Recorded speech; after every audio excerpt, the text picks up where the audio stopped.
Hi, I'm Bernard Leong, and you may know me as an executive who owns a really small media outlet, and in my spare time I want to learn how the South China Morning Post is transforming itself in the age of disruption.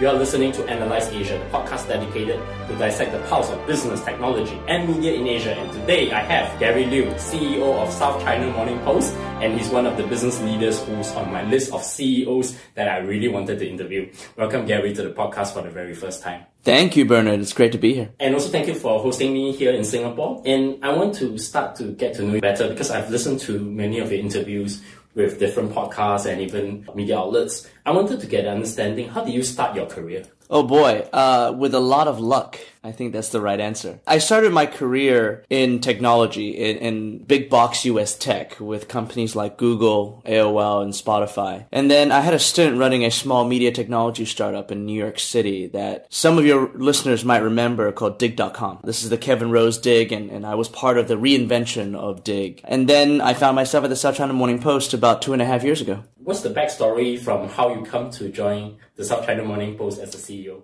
Well, the South China Morning Post, a little over 3 years ago, changed owners. And as part of the ownership change, there was an aggressive move towards digitalization. And the new owners were looking for executives who bridged both the gap of understanding traditional media, but also really understanding how digital distribution works. And at that point, 2016, 2017, and beyond. They also were looking, I think, for executives that understood the bridging of cultures, not just the bridging of traditional and new technologies, but also of cultures. And frankly, I think there's not that many of us who are Asian Americans, Asian Brits who are in the media world. Unfortunately, not as many as there should be. And I think that they worked their way down a list, a very extensive list. And at the very bottom of that list, they happened to stumble on my name. That would be the short version of the story. No, I'm sure that they're more than this, right? Because I think you have also worked in Spotify and you have also worked in Dig. So there's an understanding of aggregation, understanding of news, and probably you have a very interesting career trajectory. In your career journey, what has been the most interesting lessons that you can share with my audience? Oh, that's really good. If you take a look at Spotify and Dig, the two companies are different in many ways, but they're also similar in some core areas. The first of which is both are media technology companies. Both were trying to, and I think you could argue, both reinvented the way that media is discovered and consumed. At the same time, a lot of that consumption, discovery, is driven by algorithm. The idea that there is a wealth of content in the world, whether it's music or written content. It's very hard for human beings like you and I in the limited time we have every single day to crawl through all of that and find the best of the best. It's also very hard for media aggregators who oftentimes serve an average audience to be able to cater to individuals in the way that we as 21st century consumers want to be catered to. Both Spotify and Dig were able to really develop in their own ways algorithms and artificial intelligence that could pinpoint the right content at the right moment for the right user. Now, those lessons, whether it's the strategic side of that, the operational side of that, the technological side of that, are infinitely relevant to news media today. Because I think news media consumers have an expectation that news organizations will be able to serve them the exact information that they're looking for at the exact moment. Largely because action of search has sort of taught an entire generation that anytime I have an intent, technology companies should be able to serve an answer to that intent. So I think that if I look at those two companies and what I'm doing today, a lot of the lessons from technology carried directly over to traditional media. So that comes to the main subject of the day, the South China Morning Post, or otherwise everyone knows them as SCMP. Just a quick introduction. It is a Hong Kong English newspaper founded in 1903. I think it's bigger now. It's probably a media outlet that actually serves an entire region in the Asia Pacific because I read SCMP from Singapore. Thank you. And it's now owned by the Alibaba group. But in preparing for this interview, I did not realize that both Rupert Murdoch's News Corp and a well-known Singaporean real estate tycoon Robert Kwok were previous owners to SCMP. That's right. So he has a pretty interesting group of owners. So to start off as an introduction, and I am more mindful about what is in its current state, can you summarize what the South China Morning Post and what is its current mission and vision? The South China Morning Post is a very old news organization. It's now 115 years old. This year we'll be celebrating 116. Not quite as old as the Straits Times, which is the paper of record here in Singapore, but still old, especially for Asia. And over the course of the century-plus history, the South China Morning Post has always covered Asia for Asia. Now, of course, we are considered the English language newspaper of record for Hong Kong. We have been that way for about a century. Our expertise has, for most of our history, been Southern China, hence the name of the news organization. But as the influence of China and Asia has continued to grow, especially over the last few years, the gravity of the world is shifting towards this part of the globe. The importance of the South China Morning Post's reporting has extended beyond what has traditionally been our audience. So now we really are a global media company. We serve a global audience. With the digital distribution channels available to us via the internet, we can serve a global audience without much marginal cost, to be honest. So as a news organization, we print a daily newspaper still in Hong Kong. It's a sight that you will often see Hong Kong business people carrying around the print edition of the SCMP. But to most of our readers now, these are tens of millions of readers around the world, we are a digital media outlet. We exist on our website, scmp.com. We exist across a number of social distribution channels, whether it is Facebook or YouTube or Twitter. We have incredible video content that is distributed across pretty much anywhere you can find news video. Increasingly, we are producing podcasts and whatnot. So it's a full stack news media company with a relatively simple vision. And that vision is to elevate thought. And the idea is, with our readers, with our audience, we expect to meet them exactly where they are in their understanding of Asia and China and its rising impact around the world, and take them to the next level. And the mission, which is a little bit more focused, is what we're trying to accomplish today, is to lead the global conversation about China. Every single one of those words chosen with precision. Because it really is a conversation we don't expect to just be broadcast. Our goal is not to just tell you what to think, but to provide you with the objective fact, to provide you with multiplicity of perspective, and hopefully participate in a discussion with you that allows you to come to your own conclusions about the rising impact of Asia. I think I'm very curious to understand this, and I think you alluded to talking a little bit about who is interested in reading SCMP. Who are the core audience in your view? Are there people who are very interested in China and maybe to a certain extent the other parts of Asia Pacific and trying to figure out what is going on given its huge economic growth that's in the region? That's exactly right. There is a growing recognition that China's rise impacts practically everything around the world. It really is that kind of behemoth. Over the past decades, those who are interested in China were those that were just directly involved in academia and diplomacy and politics and development, some in the financial markets and the development of capital in this part of the world. These are folks that were what we refer to as China hands. They were China experts. And so globally, outside of our home marketplace of Hong Kong, traditionally, those were the readers of SCMP. But what we found in the last 2 to 3 years is that there is an exploding desire for China information and China knowledge from a group of people larger than this subset of China hands. Since Alibaba's acquisition and your hiring,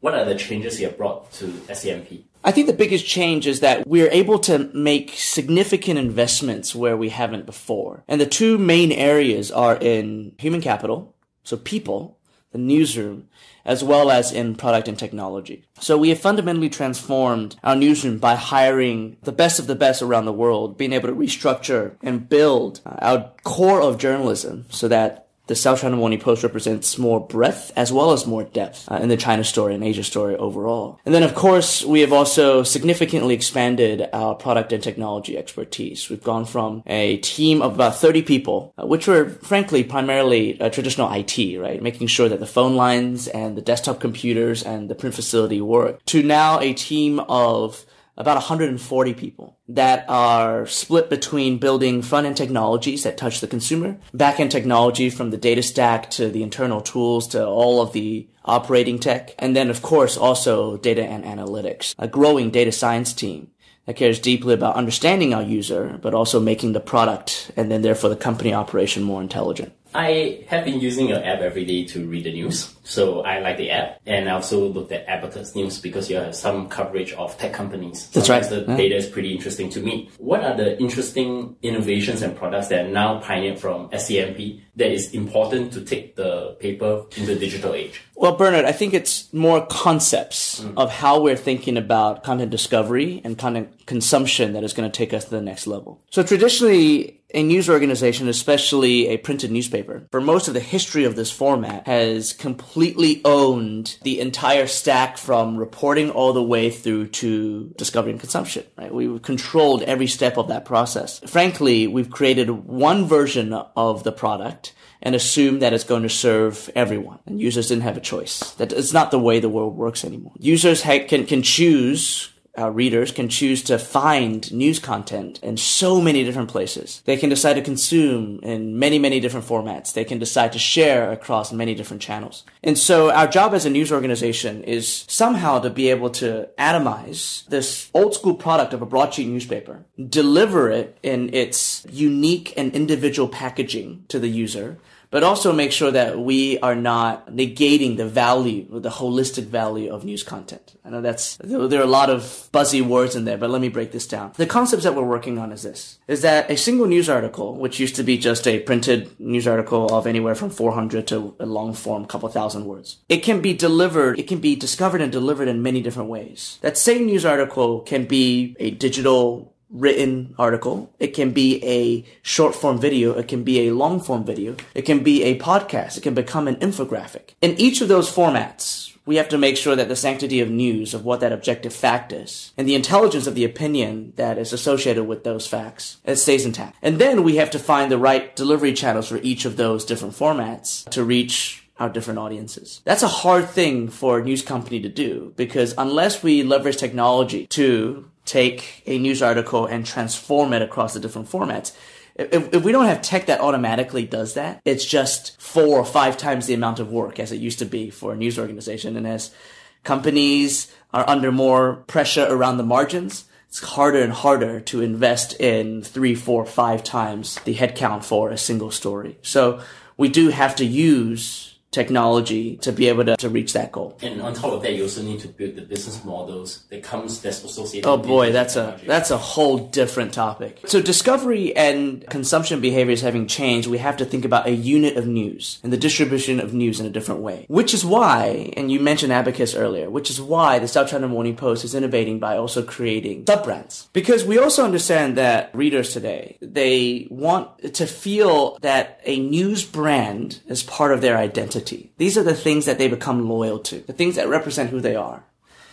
And it's oftentimes very, very specific, what we used to refer to as niche audiences. Because of the internet, niche scales really well. And so we've created a series of sub-brands beyond our core of the South China Morning Post. These sub-brands include Inkstone, Abacus, Gold Thread. We have some sub-brands that have existed for a number of years. This Week in Asia, Post Magazine, Style. All of these serve a different audience use case. Inkstone as an example, for those who have raised their hands to say, I want to understand China more, but don't really know where to start. Inkstone is a relatively simple place to start. As a product, it packages 7 pieces of content that educate you on current events, but also give you an understanding of evergreen issues surrounding the rise of China and Asia. So you want to start somewhere, that's where you start. So Inkstone audience, that's what they're looking for. Abacus, as you put it, covers China tech, but in a very specific way is that we believe the South China Morning Post and the Abacus team specifically understands the Chinese internet culture better than anyone else. And the Chinese internet culture in many ways is the fountainhead of how the Chinese consumer is changing. And then we have Gold Thread that explores travel, food, and culture across all of China. And then a number of the other sub-brands that just serve specific audience use cases. Packaging content in that way allows the South China Morning Post brand and our sub-brands to engage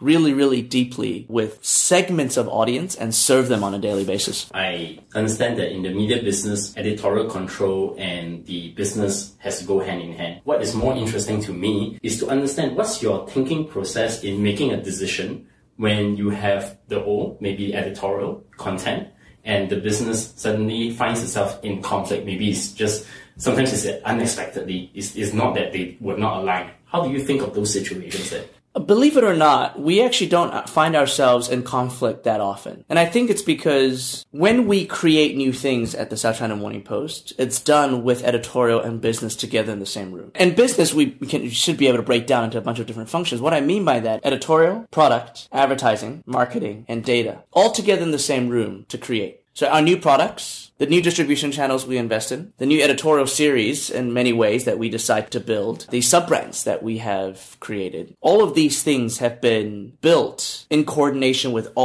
each of those teams. Now, at the end of the day, editorial independence is primary to everything we do. It is the most important thing, the strongest conviction of the South China Morning Post. And I think because of the fact that that is articulated, and it's been articulated for 115 years of our history, and we continue to repeat it, that's probably the reason why we do avoid conflict, or at the very least, we don't find ourselves in intense conflict, because everyone in the team knows that if there's any decision that we're making that impinges on editorial independence, we're not going to do it. But at the same time, the editorial team is actively working with product and marketing and advertising and data to understand what today's audience looks like and how we as a newsroom can serve them better. How would you define the metrics if the South China Morning Post is successful in a few years' time? The reason I'm finding it hard to answer that question is because the metrics of success are changing so rapidly in our industry. Bernard, I think the easy answer would be to look initially at reach and then at impact. Now, reach, of course, it is primary for us today, because part of our transformation, and I would argue the most important part of our transformation, is not so much print to digital, because that's just about format and distribution. It's about taking the South China Morning Post from being a regional news organization to being a global news organization with regional expertise. And so reach, as you can imagine, around the world is the most important indicator of whether or not that transformation is a success. And we're very proud of the fact that over the last 2.5 years, and we're nowhere near done with this change, but just in the last 2.5 years, our traffic has grown by about 6x. Globally. And almost all of that growth, in fact, actually, I should say all of that growth is outside of our home marketplace of Hong Kong, just because our market saturation and penetration of Hong Kong was already extremely high. So we are now about 90% outside of Hong Kong in audience. So that is a primary metric, and certainly in 5 years, we want to see that reach grow. The next piece would be impact, and impact is harder to measure. You can quantify it. There are ways to quantify it, from seeing how the world not only reacts to our reportage, but how important our primary reporting is for other news organizations as a source. But honestly, it is, I think, impact for us is seeing if the world understands China and Asia better, the implications of a rising China and Asia better. And that, I think, at the end of the day, is our goal, is to have the world understand each other better, and for there to be greater collaboration and cooperation because of the discourse that a platform like ours, like a news organization, is able to facilitate. So I want to switch gears, and I think we have talked about it earlier in the conversation about monetization. So we want to talk about media trends in Asia. I think the first thing that comes to mind is, as digital disruption has entered into traditional newspaper and media outlets, what are the challenges and where are the opportunities you see that a traditional outlet such as SCMP or maybe some of the regional newspapers can actually move forward with? Okay. Let's start with the challenges, and there are plenty. The first one is the changing consumer behavior has really upended the news industry. Like I said earlier, news organizations like ours used to own the entire stack. We could define how news was captured all the way through to how news was delivered and read. And now we need to live in a world where a lot of that stack has been disintermediated. Technology companies have come in and taken apart our process. So we have to learn how to package, how to distribute through multiplicity of channels, how to engage with different types of audiences, right? It used to be you create for the average audience. Now we have to create for individual audiences. And we have to learn a bunch of new formats. News organizations, traditional newspapers never used to have to work in video or in audio or in multimedia, so interactive graphics. Now we have to be excellent at all of those. So from a format perspective, how to articulate our news reporting, that is a huge challenge. The second is, of course, how to monetize all of that. Because when we used to sell advertising or classifieds on the printed newspaper, it was relatively simple. For most of us as newspapers, there was one major player in town, and we could set our prices and we could just retake orders. And I know that it's probably a little bit harsh because I'm certainly oversimplifying the work of many of our long-standing salespeople. At the very least, people knew that they needed to call us, and there was a lot of order taking in the business. Now we have to reinvent monetization in a digital mindset, and one where it's become much more of a commodity market. And so there is a race to the bottom on price, where major platforms have primarily taken over as the sales and, well, both the seller's and buyer's agent. So there is a new middleman, and that new middleman is definitely, they are owning and they are defining how the sales business now works. The value of a user when it comes to an ad, and effectively a user that we monetize via advertising, has dropped by about 80% from print to digital. That's quite significant, which means that news organizations now need to reinvent what it means to exchange value with a reader. How do we, through digital, ask for users to pay for our content? That's a behavior that now multiple generations have not seen as default, because we have raised multiple generations of consumers to believe that content ought to be free. And now we're going back to them and saying, hey, news content is hard to create. There is very real value, and we want to be able to responsibly exchange that value with you. I think I've listened to interviews from The Guardian, the New York Times. They are thinking that they are a local outlet going to become a global one. I think you're also going in the same direction. Do you think regional media outlets such as Nikkei and yourself are also going in the same way in terms of thinking about the audience and trying to put your perspective in that region? As that's your competitive advantage because you know the region better than the other outlets that are covering. So for the South China Morning Post, that is absolutely the strategy. We have an advantage in that our expertise is in covering China. And rising China is impacting the entire world. I would argue that there is no consumer in the world, the very least within the next 10, 15 years.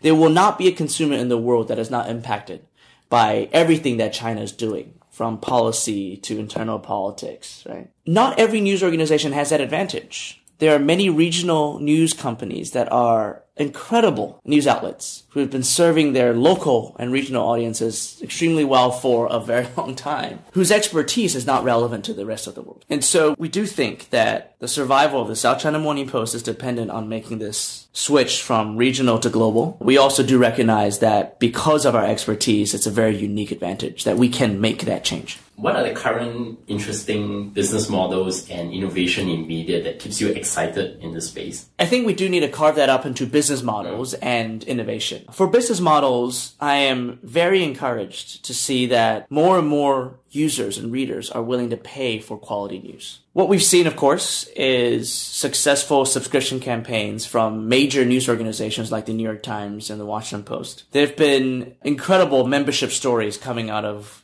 companies like The Guardian. And then there are other niche news organizations that have found specific audience that will pay for their expertise, like The Information or The Athletic. And this type of, again, value exchange from a publisher to from a user to a publisher, that gives us hope for the future. So from a business model standpoint, I think everyone is looking into, okay, how can I find the right audience who's willing to pay for my content now reporting. On an innovation side, I think what's most interesting is that there's a cutting edge tech is relevant to news media, absolutely relevant to news media. If we're thinking about artificial intelligence and how AI is changing everything about the world and every expectation of the consumer, that, of course, applies to content. We started off by talking about how users, they expect to be delivered something that is individual, that is personalized to them. Beyond that, they expect to be delivered information at exactly the right moment of every day. It's the same for Spotify, right? In music, when I turn on Spotify and I press play,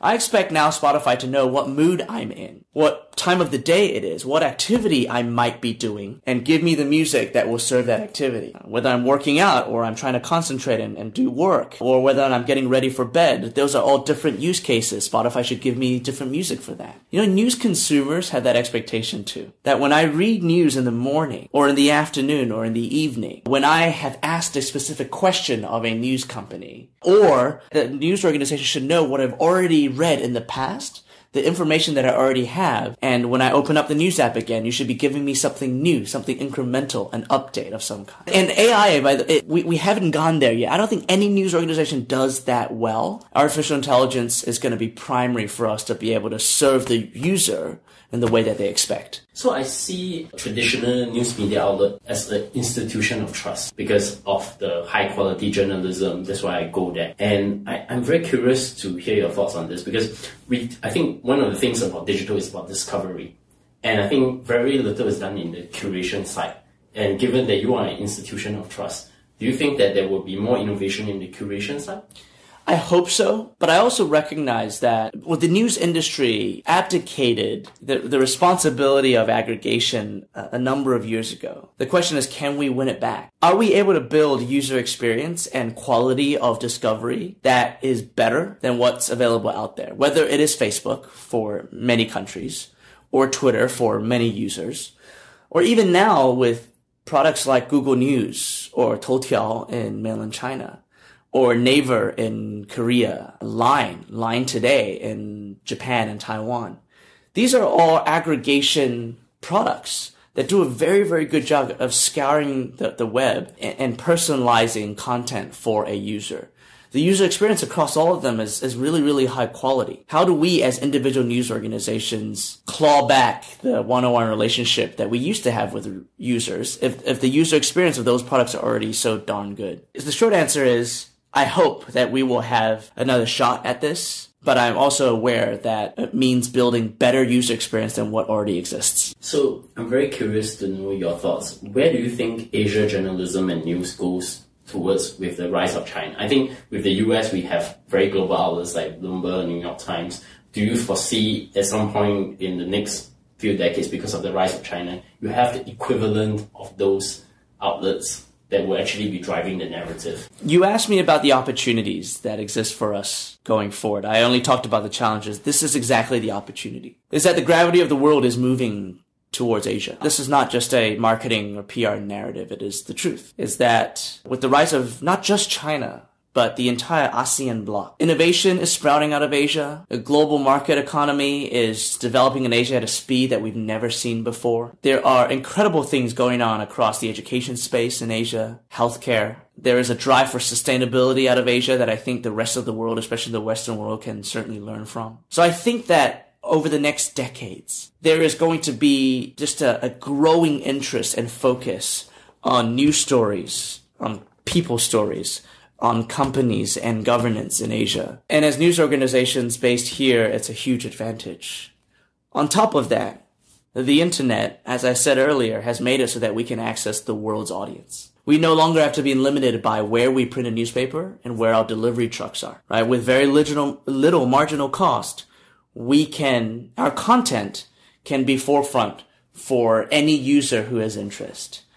And so I think that those are huge opportunities, and it would be maddening to me if news publishers in Asia squandered that opportunity. And thankfully, what I've seen is that the peer set that South China Morning Post has across the region have all not only recognized it, but have jumped headfirst into the opportunity. And I'm excited about what that future looks like. Gary, many thanks for coming on the show, and I've really learned a lot from this conversation with you. So in closing, I want to ask you 2 questions. Can you recommend a book, movie, podcast, or anything that has recently made an impact to your personal or work life? I'll name books, mostly because I want to try and sound smarter than I actually am on this podcast. The first one is just more of a work and management book. This is going to show how American I am. I've been reading a book by an American 4-star general, General Stanley McChrystal.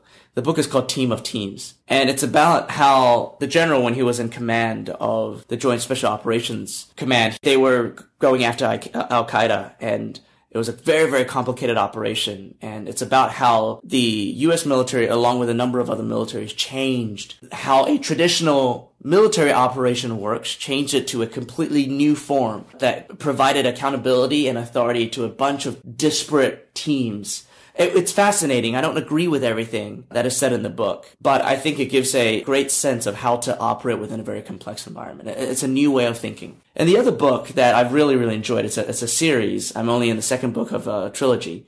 It's The 3-Body Problem. It's a science fiction series that came out of China. Probably the most well-known science fiction author from China. Yeah, no, it's a great read and it opens up your imagination. It's just very entertaining. So I would recommend both of those books. Thank you for the recommendation. So how do my audience find you? You know, I don't often say anything of interest, so finding me is less important than coming to read the incredible reporting of the South China Morning Post newsroom. And so scmp.com is where you'll find our core news product. We also are at inkstonenews.com for those who are what we call China curious.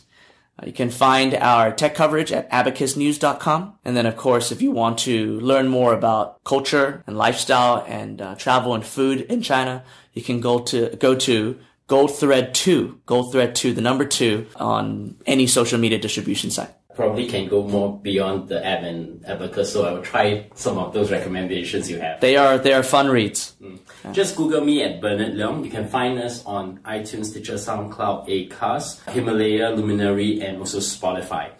You can definitely tweet to me your feedback, give us a 5-star rating on iTunes or a star on Pocket Cast and Overcast. And of course, our live show is going to happen on the 5th of September in WeWorks Suntec, Singapore. So we look forward to see you there. So Gary, many thanks for coming on the show, and it's a great conversation. I hope to speak to you in the future again. Thank you so much, Bernard.